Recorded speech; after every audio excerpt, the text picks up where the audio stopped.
কোথা থেকে এসেছো?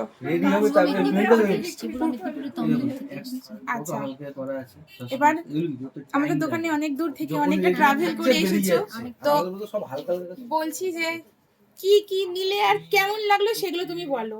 আমি অনেকগুলোই আইটেম নিয়েছি, যেমন পলার ব্রেসলেট নিয়েছি, আর এখানে টাসেল সহ মঙ্গলসূত্র টাইপের লকেটটা নিয়েছি, আর এই পলার উপরে হারগুলো নিয়েছি, শাখা নিয়েছি, ভাইরাল পলা নিয়েছি। আর মোটামুটি খুবই ভালো লেগেছে, সবার ব্যবহার খুব ভালো। আর মজুরির উপরে ডিসকাউন্টটা অনেক। কেমন ডিসকাউন্ট পেয়েছো? প্রায় 25% মতো ডিসকাউন্ট প্রত্যেকটা জিনিসে? প্রত্যেকটা জিনিসে আবার আলাদা করে ছাড়ও আছে প্রত্যেকটার উপরে। আর বোন, তোমরা কোথা থেকে এসেছো? দেখ, বলো বলো বলো বলো, কোথা থেকে এসেছো? কেমন লাগলো এখানে এসে? নেক্সট টাইম আসবে তো আবার? হ্যাঁ অবশ্যই। তুমিও? হ্যাঁ হ্যাঁ একদম।